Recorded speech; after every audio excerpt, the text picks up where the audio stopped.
people survived. And those stories are very well documented for almost every single one of those survivors. But the Chinese are almost uniquely unknown.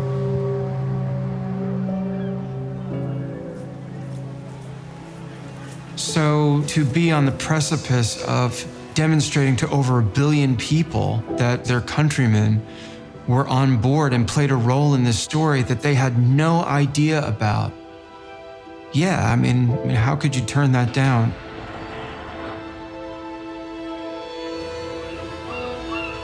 They were there and they lived it.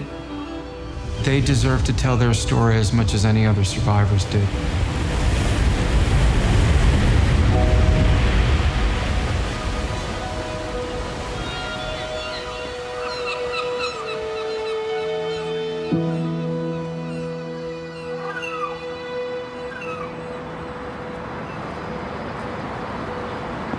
I was in China in 1998 when Titanic was released, and I mean, it was just an absolute phenomenon.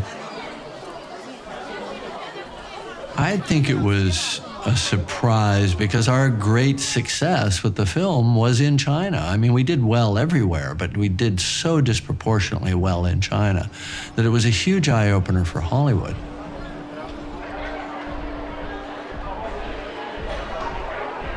When I made that film, it was a bit the untold story of Titanic, in the sense that the story of the glittering high society that went down with the ship, that plunged the world into uncertainty, that was the story that was told. That was the story that was enshrined.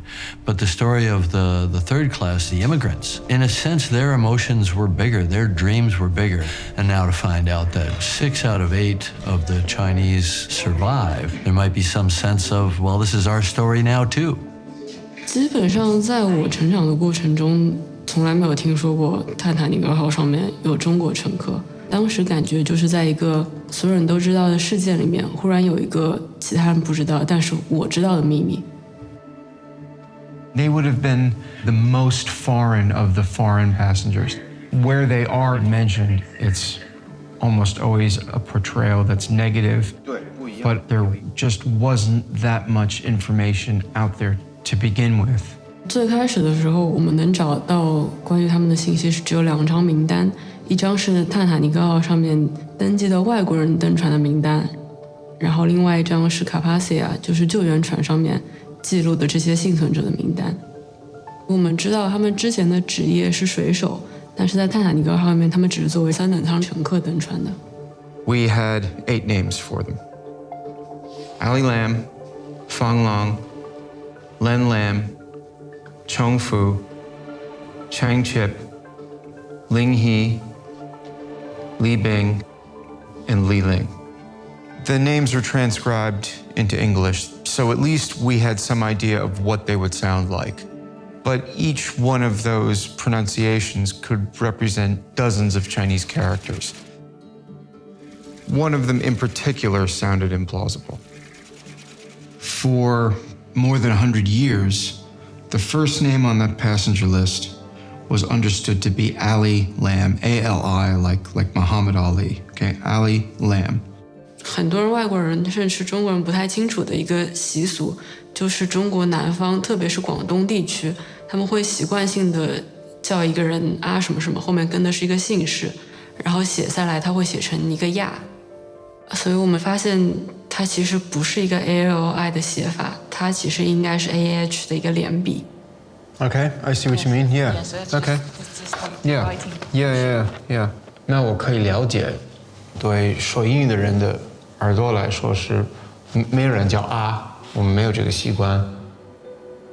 Really, when you're working with as little information as we had from the Titanic documents, the name and a sort of rough age is basically what you're going on. Chong Fu is not that uncommon as a name. There was an abundance of documents. My favorite is this Chong Fu, who in 1925 married a white woman, Georgina Bellman. I love this one. This woman ended up going to like 5 or 6 different husbands. Her marriage with Chong Fu lasted 9 years. We had opium smuggling, we had murder, we had suicide. This was so exciting. I mean, to be able to find an immediate family link. Do they have kids? Are there living ancestors? Is there someone who can confirm, oh yeah, my grandfather, my father was this guy from the Titanic? And we spent weeks finding like dozens and dozens of documents on this, and eventually we found something that gave us his age, and he was too young. We found a news article that makes this Chung Fu about 10 years older than the one that we were looking at. Ultimately, it was a bit too much of a stretch to make him our guy. There's just a million Chung Fus. There's Chung Fus that are born in the same year, working on British ships. There's dozens. Some of them went to America. There's a few that immigrated to Hawaii. We basically lose them. They're everywhere. They're everywhere. There was just too many of them. I couldn't find them.